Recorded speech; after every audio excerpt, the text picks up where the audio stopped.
আপনি কি জানেন যে হিন্দু পুরাণের সবচেয়ে ৭ শক্তিশালী ব্যক্তিত্ব যা এখনও পৃথিবীতে উপস্থিত রয়েছেন? আসুন আজ এই বিষয়ে আমরা জেনে নেব সেই ৭ চিরঞ্জীবীর তালিকা। সর্বপ্রথম অশ্বত্থামা।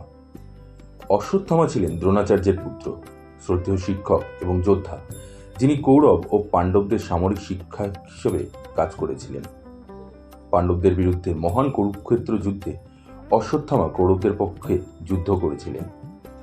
অশ্বত্থামা জড়িত সবচেয়ে কুখ্যাত ঘটনাগুলির মধ্যে একটি যুদ্ধের 18তম দিনে ঘটে, যখন তিনি বিশ্বাস করতে প্রতারিত হন যে তার পিতা দ্রোণাচার্য পাণ্ডবদের দ্বারা নিহত হয়েছিলেন। ক্রুদ্ধ এবং প্রতিশোধের জন্য অশ্বত্থামা পাণ্ডব শিবিরে নির্মমভাবে আক্রমণ করেন। পাণ্ডবদের পুত্র ও অন্যান্য গুরুত্বপূর্ণ ব্যক্তিত্ব সহ তাদের অনেক যোদ্ধাকে হত্যা করেন। যুদ্ধের পরে অশ্বত্থামাকে তার কর্মের জন্য পাণ্ডবরা তাড়া করে। কিছু কিছু সংস্করণে তিনি ভগবান কৃষ্ণের দ্বারা তার অপকর্মের জন্য চরম দুর্ভোগে হাজার হাজার বছর ধরে পৃথিবীতে বিচরণ করার জন্য অভিশাপ পান। অমর হওয়া সত্ত্বেও অশ্বত্থামার অস্তিত্ব চিরস্থায়ী যন্ত্রণা ও একাকিত্বের একটি। অশ্বত্থামাকে প্রায়শই একটি জটিল চরিত্র হিসেবে চিত্রিত করা হয়, যা তার পিতার প্রতি আনুগত্য এবং তার নিজস্ব কর্তব্যবোধের মধ্যে বিচ্ছিন্ন। তার গল্পটি অনিয়ন্ত্রিত রাগের পরিণতি এবং একজনের কাজ বোঝার গুরুত্বে একটি অনুস্মারক। দ্বিতীয় হলেন মহাবলী।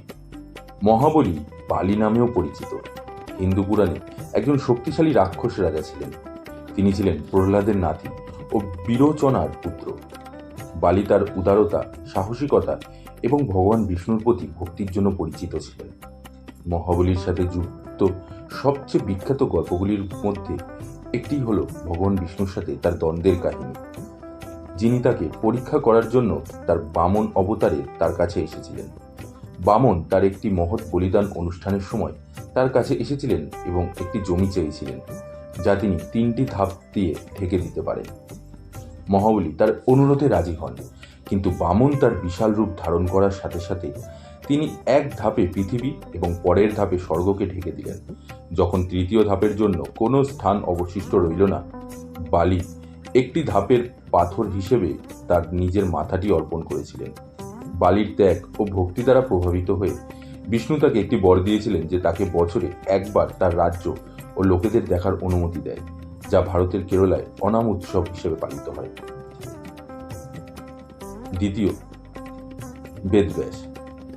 বেদব্যাস, যিনি কৃষ্ণ দ্বৈপায়ন ব্যাস নামেও পরিচিত, তাকে মহাভারতের লেখক হিসেবেও বিবেচনা করা হয়, যা বিশ্বের দীর্ঘতম মহাকাব্যগুলির মধ্যে একটি। তিনি দাপর যুগে বসবাস করতেন বলে মনে করা হয়। হিন্দু বিশ্বতত্ত্বের 4টি যুগের তৃতীয় যুগ। তিনি ঋষি পরাশর ও সত্যবতীর পুত্র ছিলেন, যিনি পরে হস্তিনাপুরের রাজা শান্তনুর স্ত্রী হন।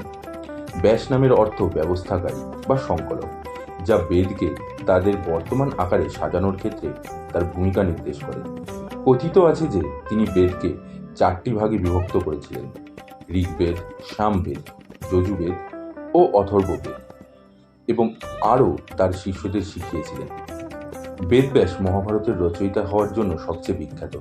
একটি দীর্ঘতম মহাকাব্য যা মহান ভারত রাজবংশের কাহিনী বর্ণনা করে, প্রাথমিকভাবে পাণ্ডব ও কৌরবদের মধ্যকার দ্বন্দ্বকে কেন্দ্র করে। ব্যাসকে মহাভারতের কথক ও চরিত্র উভয়ই বিবেচনা করা হয়। মহাভারত ছাড়াও বেদব্যাসকে 18টি পুরাণ রচনা করার জন্য কৃতিত্ব দেওয়া হয়, যা পৌরাণিক কাহিনী, বিশ্বতত্ত্ব, দর্শন এবং দেবতা, রাজা ও ঋষিদের বংশতালিকা সম্বলিত প্রাচীন গ্রন্থ। ভগবান হনুমান। ভগবান হনুমান হলেন বানর মুখের দেবতা, যা তার শক্তি, অধ্যবসায় ও প্রভু রামের প্রতি অটল ভক্তির জন্য পরিচিত।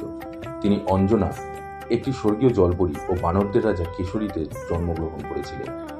ভারতীয় মহাকাব্য রামায়ণে হনুমানের জন্য বিখ্যাত কাজের বর্ণনা রয়েছে। তিনি রাক্ষস রাজা রাবণের হাত থেকে তার স্ত্রী সীতাকে উদ্ধার করার জন্য ভগবান রামকে সাহায্য করার মাধ্যমে গল্পে একটি গুরুত্বপূর্ণ ভূমিকা পালন করেন। হনুমানের আনুগত্য, শক্তি এবং বুদ্ধিমত্তা সমগ্র মহাকাব্য জুড়ে প্রদর্শিত হয়, যা তাকে হিন্দু পুরাণের সবচেয়ে প্রিয় চরিত্রগুলির মধ্যে একটি করে তোলে। হনুমান অবিশ্বাস্য শক্তি ও ক্ষমতার অধিকারী ছিলেন। তিনি ইচ্ছেমতো তার আকার পরিবর্তন করতে পারতেন, অনেক দূরত্ব অতিক্রম করতে পারতেন এবং পর্বত বহন করার এবং সমুদ্র পেরিয়ে লাফ দেওয়ার মতন ক্ষমতা ছিল। বিভীষণ। বিভীষণ ছিলেন লঙ্কার রাজার রাবণের ছোট ভাই। রাবণের রাজ্যের অংশ হওয়া সত্ত্বেও বিভীষণ তার ভাইয়ের মন্দ পথের সাথে একমত হননি এবং তাকে রামের স্ত্রী সীতাকে ফিরিয়ে দেওয়ার পরামর্শ দেন, যাকে রাবণ অপহরণ করেছিলেন।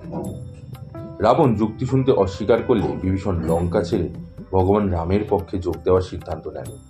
ভগবান রাম বিভীষণের ধর্মতে মুক্ত হয়ে তাকে বর চাইতে বলে। এর জন্য বিভীষণ কেবল রামকে অনুরোধ করেছিলেন যেন তিনি তার পায়ে স্থির থাকতে দেন, সমস্ত তার সেবায় নিবেদিত করতে পারেন।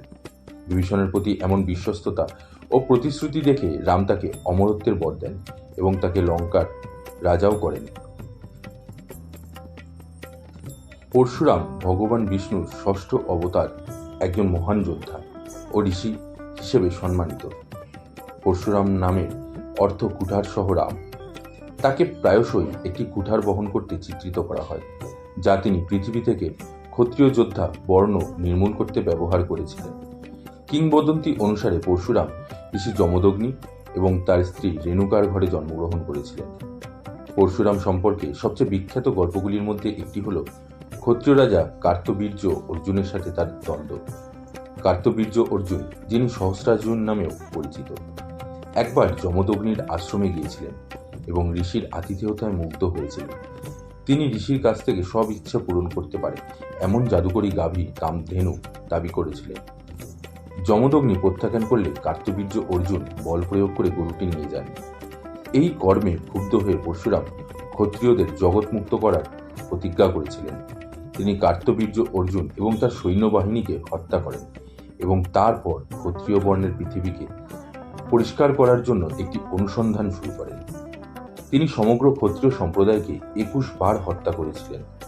তাদের রক্তে 5টি হ্রদ ভরাট করেছিলেন বলে কথিত আছে। তিনি ভগবান শিবের কাছ থেকে প্রাপ্ত আশীর্বাদের কারণে চিরঞ্জীবী হয়েছিলেন। কিংবদন্তি অনুসারে পরশুরাম পৃথিবী থেকে ক্ষত্রিয় বর্ণ নির্মূল করার মিশন সম্পূর্ণ করেন। তিনি নিজেকে হত্যার পাপ থেকে শুদ্ধ করার জন্য একটি যজ্ঞ করার জন্য ঋষি কশ্যপের কাছে যান। যজ্ঞের সময় পরশুরাম যুদ্ধে ব্যবহৃত কুঠার সহ তার সমস্ত সম্পত্তি দান করেছিলেন। পরশুরামের ভক্তি ও তপস্যায় খুশি হয়ে ভগবান শিব তার সামনে হাজির হন এবং তাকে অমরত্বের বর দেন। এই বর পরশুরামকে চিরঞ্জীবীদের একজন করে তুলেছিল, নিশ্চিত করে যে তিনি কলিযুগ যতদিন থাকবে ততদিন পৃথিবীতে বেঁচে থাকবেন। কৃপাচার্য ছিলেন শারদান ও জনপদীর পুত্র এবং তিনি তার বোন কৃপির সাথে বেড়ে উঠেছিলেন। তিনি মহাকাব্য মহাভারতে কৌরব ও পাণ্ডব সহ কুরু রাজকুমারদের রাজকীয় শিক্ষক ছিলেন। কৌরবদের সাথে ঘনিষ্ঠ সম্পর্ক থাকা সত্ত্বেও কৃপাচার্য তার নিরপেক্ষতা এবং ধর্মের আনুগত্যের জন্য পরিচিত ছিলেন। কুরুক্ষেত্র যুদ্ধের সময় তিনি কৌরবদের পক্ষে তাদের শিক্ষক হিসাবে তার কর্তব্যের কারণে যুদ্ধ করেছিলেন, কিন্তু তার ধর্ম থেকে বিচ্যুত হলে তিনি তাদের সমালোচনা করতে দ্বিধা করেননি। কৃপাচার্যের আনুগত্য এবং কর্তব্যবোধের উদাহরণ যুদ্ধের সময় তার কর্মে। তিনি একজন শক্তিশালী যোদ্ধা ছিলেন এবং উভয় পক্ষ থেকে সম্মান অর্জন করে সাহসিকতার সাথে লড়াই করেছিলেন। কৃপাচার্যের অমরত্বের জন্য দায়ী করা হয় যা তিনি শিবের কাছে পেয়েছিলেন। পৌরাণিক কাহিনীর কিছু সংস্করণ অনুসারে তিনি হিমালয়ে বসবাস করতেন বলে কথিত আছে, যেখানে তিনি যারা এটি খুঁজছেন তাদের জ্ঞান প্রদান করেছেন।